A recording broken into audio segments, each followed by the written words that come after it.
Hello, everyone. I am Lorelei, a 70-year-old woman who has had the privilege of living a long and fulfilling life, grateful for every precious moment. It is a surprise to find myself writing at this age because throughout my life, I have been surrounded by the best of people. Life's unexpected, you know. So here I am sharing a slice of my story. It all started with a phone call from my granddaughter, Colleen, 6 years ago. It had been only a few months since my husband's passing, and I was not prepared for what was coming next. Grandma, it's Colleen. Colleen, what is the matter? You sound distressed. Grandma, it's Mom and Dad. The hospital just called. I'm freaking out here. Oh my goodness. Slow down, dear. Take deep breaths and tell me everything you know. I got a call from the hospital. They said, Mom and Dad were in a car crash. I don't know the details, but we need to get there. Okay, take a deep breath, Colleen. We need to gather information first. Did they say how serious it is? No, they just said they are in critical condition. I can't lose them, Grandma. What if something terrible happened? We don't know anything yet. We will face this together. Get ready, and I will come over so we can head to the hospital together. I will be right by your side. After telling Colleen we would face this together, I meant every word. The weeks that followed were the darkest I had ever known. My son-in-law and daughter fought hard, but the hospital struggles seemed endless. Watching my own daughter slip away was unbearable, a cruel reversal of the natural order. I should have been the one to go first. But the real challenge was for Colleen, a mere 15 years old, a fresh sophomore in school. We leaned on each other during those rough weeks, holding on to whatever comfort we could find. The days were sad and the nights felt endless. After the funeral, Colleen stayed with me. We decided it was best for her to move in. Soon after, I legally took guardianship of her. Those were tough times, you know. We were mourning, grieving, and trying to pick up the pieces of a life that had changed so suddenly. The money that my daughter and son-in-law had left behind went into a fund for Colleen. Colleen had a rough time in high school. She rebelled a bit, staying out late, dressing boldly, and being a bit wild. I understood she was coping with everything in her own way.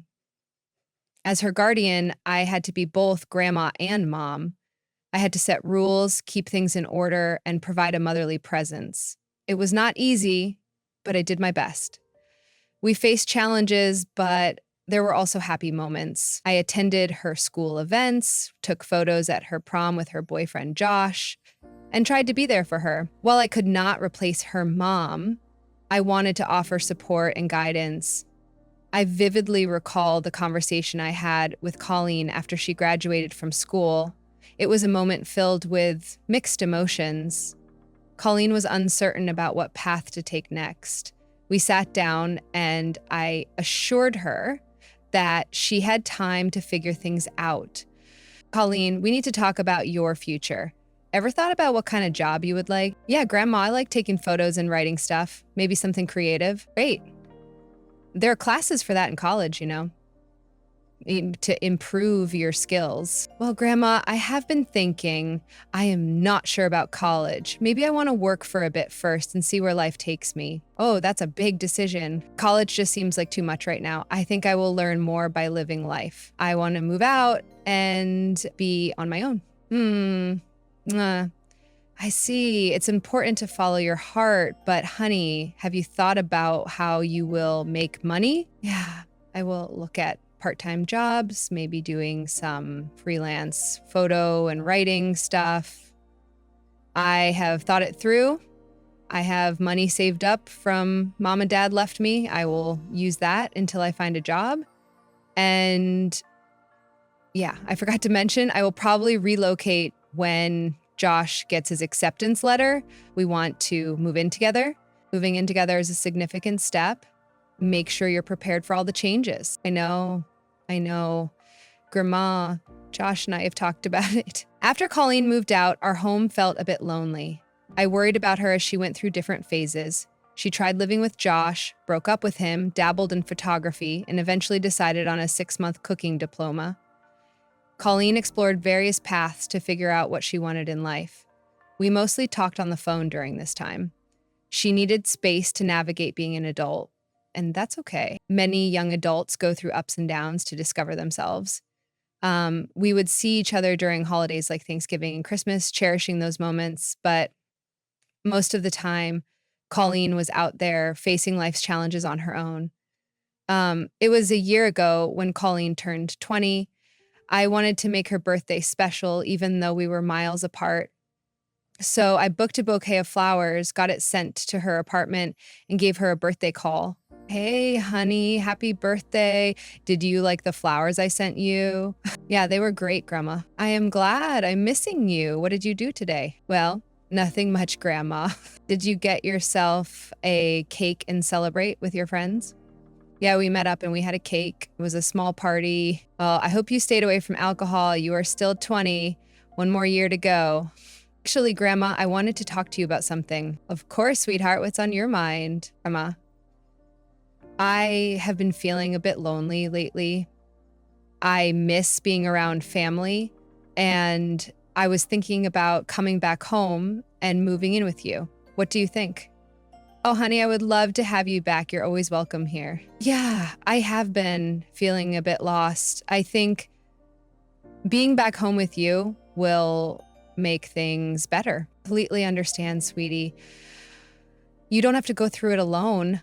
I will see you soon then. After that call with Colleen, my heart swelled with concern. She mentioned feeling lonely, and it got me worried. Perhaps the city life had taken its toll on her. At the same time, I was excited at the prospect of having her back home. A few weeks later, Colleen decided to move back home. The day she arrived and when she walked through the door, she seemed different, quieter, more reserved. Life in the city had left its mark on her. After some days when she had settled, I decided to have a heart-to-heart conversation with her. Colleen, we need to talk. I have noticed you have been quiet and distant. Is everything okay? It's true. Grandmom, life has been tough. Sweetheart, I'm here for you. If you are feeling overwhelmed, maybe seeing a therapist could help. No, Grandma, really. I don't need a therapist. It's not like that. Then what is it, dear? You can tell me anything. Okay, here goes. I messed up, Grandma. Big time. Messed up? What happened? You know the money Mom and Dad left for me? I have been spending it carelessly, lying to you about having a job. I never went to work during the course of the last 2 years. Helene, that money was for your future, for college. I know, Grandma. I messed up. I barely have $2,000 left. You spent so much money, honey. What on earth did you buy? Designer clothes, bags, parties, gadgets, dining out every day. I was foolish. Colin, I must say, I am deeply disappointed in you. Your parents must have been too if they were here today. I know, Grandma. I let you down. They entrusted you with that money for a reason, your future. And look what you have done, honey. I promise, Grandma, I will find a way to fix this and earn back your trust. I am really sorry. It's okay, sweetheart. I am not mad. I got a bit concerned, that's all. We will find a way to fix this. I want to save the remaining money for college, get a job, and start fresh. After that day, Colleen tried to work on herself. She got a part-time job, just as promised, and started working on college applications for the following year. Taking a gap of almost 3 years had its challenges, and getting accepted at top-notch colleges seemed like a daunting task. She was keen on pursuing a literature course and put in her best effort. Colleen was receiving rejection letters from almost everywhere, and it was taking a toll on her. She felt like a letdown, sinking into a state of depression. I could not bear to see her like that, so I suggested she apply to a specific private college. I had an ulterior motive, and I will keep the details vague. Let us just say I had a cousin called Lucy who happened to be the dean of this renowned school. I decided to pay her a visit before Colleen sent in her application to put in a good word for her. I drove to the college, hoping to speak to Lucy and vouch for Colleen's potential. Lucy, I appreciate you taking the time to meet me. There's something important I'd like to discuss about my granddaughter, Colleen. Of course, Lorelai, I'm here to help. What's on your mind? Colleen has faced her share of challenges, especially after losing her parents in that tragic accident a few years ago. It has been tough for her, and she has been trying to rebuild her life. I can't imagine how difficult that must have been for her. I am truly sorry for her loss. Thank you, Lucy. She has been working tirelessly, taking on part-time jobs and trying to pursue her passion for literature. But the college rejections have taken a toll on her spirit. Rejections can be disheartening, but I'm glad you reached out. How can I assist Colleen? Lucy, you have the power to make a real difference in Colleen's life. If she could find a place here, it would mean the world to her. She has so much potential, and I believe this environment could be the fresh start she needs. Lorelai, I understand your request. Let me assure you that I will personally review Colleen's application. A few weeks after my little chat with Lucy, Colleen came into my room, smiling ear to ear, jumping with excitement. You seem to be jumping with joy. Grandma, you won't believe it. I received the acceptance letter from the college you suggested I apply to. Oh, sweetheart, that is fantastic news. I'm so proud of you. Grandma, I can't believe it either. I got the acceptance letter in the mail today, and I could not wait to share the news with you. This feels like a dream come true. Well, I have been struggling with money a bit. The part-time job was not enough, and the tuition is becoming a bit overwhelming. I was wondering if you could help me out with my tuition. Colleen, I want you to focus on your studies and not worry about financial stress. I'm going to help you with your tuition. After Colleen began her college journey, she opted to stay with me, given the close proximity of her college to my place, just a 30-minute commute. However, as much as I was delighted to have her around, things took an unexpected turn. Colleen started changing, and not for the better. She became rather aggressive and disrespectful. She would toss her laundry my way, completely disregarding the shared responsibilities we used to have. One evening, after her late-night college party on a weekday, I confronted her about it. It was then she crossed a line, deliberately pouring her scalding cup of tea on me. It was as if she had become a completely different person. To add to the chaos, within 2 months, she introduced her new boyfriend, Carl. Now, Carl was something else. He would stroll into my house without a simple greeting, overstaying his welcome. They never bothered asking for permission. They just assumed it was okay. They would even order me to cook for them as if it was my obligation. One night, it was getting late and Colleen had not returned home. I tried calling her repeatedly, growing more anxious with each unanswered call. The worry kept me up late into the night. Finally, around midnight, she walked in, accompanied by Carl. Colleen, where have you been? I was so concerned about you. And why is there blood on Carl's hand? Is everything okay? Leave us alone, Grandma. It is none of your business. By the way, go and fetch me the first aid box. No, you need to tell me what happened. Are you hurt? Just let it go, old woman. Colleen and I were having fun at the campus and I got a bit hurt. Fun at the campus? What kind of fun involves blood? Tell me now, Colleen, or I'll have to ask you to leave my house. Okay. So the campus was quiet and we sneaked past security. We were just having fun, swinging some bats around, and we might have accidentally hit some glass windows and broke them. Oops. So you vandalized the property. Colleen, this is unacceptable, and you find it amusing.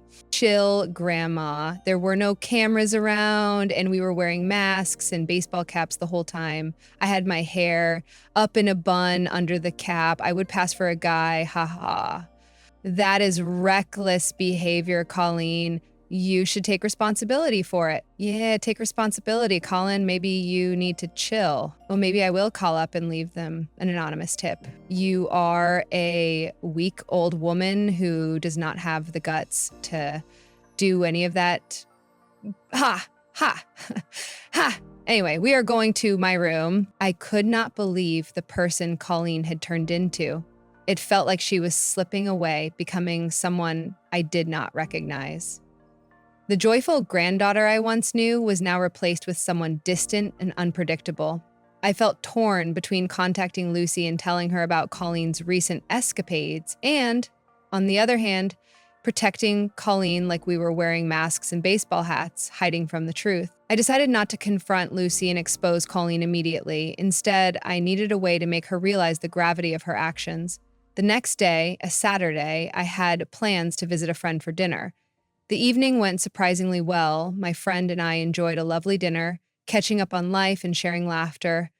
It was a brief escape from the growing concerns I had about Colleen. When I returned home, it was already late, around 10 p.m. As I approached my house, something caught my eye. 4 suitcases were neatly arranged on the sidewalk in front of my home. Confused and concerned, I wondered what had happened. I cautiously opened one of the suitcases and found my clothes packed haphazardly inside. I stepped into the house and found Colleen and Carl snuggling on the couch, watching TV without a worry in the world. Eileen, what on earth happened here? Who packed my suitcases and left them outside? Oh, those? Consider it your eviction notice, Grandma. I have had enough of you cramping my style. Eviction? This is my house, Colleen. What has gotten into you? Your house? Please. It's time for you to move on, Grandma. This place is mine now. And yes, Carl has moved in too. We both will be staying here. And we don't want you bothering us. Colleen, you can't just throw me out like this. What's going on? What's going on is that I want my own space. I can't live with someone so old-fashioned. You should be in a retirement home, or even better, dead. Colin, your parents would be ashamed of the person you have become if they saw this. Can you just leave? No one wants to listen to your old person's shit anymore. This house belongs to us now, and right now we want to watch TV in peace. You know, Grandma, it is amusing how you believed you could control everything. But guess what? I have this house now. You have already footed the bill for my college, and thanks for that, by the way. Colleen, why are you doing this? We can talk about it and work things out. Talk? There's nothing left to talk about. You were just a pawn in all of this, Grandma, a convenient source of money. And I am done using you. So now I don't need you. I raised you after your parents passed away. I thought we had a bond. Bond? This was never about bonding, Grandma. It was about survival. And now I don't need you for that anymore. I never thought you would turn against me like this. Well, welcome to reality, Grandma. Life is not a fairy tale, and family isn't everything. You are going to regret this. You are going to come begging to me. Ooh. Haha, we will see about that.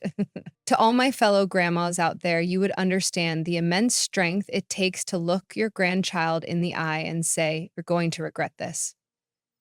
But I had had enough. After everything I had done for Colleen, the way she treated me and kicked me out of my own house was beyond belief. I was not going to involve the police. Instead, I called a cab and booked a hotel room for just one night. I knew Colleen would come back to me after the move I was about to make. The following day, having accepted my new reality, I slept in. As the sun rose, I picked up the phone and dialed Lucy's number. Hey, Lorelai, how's it going? Lucy, I need to talk to you. I heard about the vandalism in the college. Yeah, Colleen must have told you. We have not got any leads so far because there were not any cameras in that particular area, but the security has been looking into footage from all over the college, and it seems like 2 students who were wearing masks and caps to hide their identity have done it. Ellen did not just tell me that, she also confessed to breaking the windows. And she did it with this student, Carl. What? I can't believe she'd do something like that. I am so sorry on her behalf. It gets worse, Lucy. She has changed so much.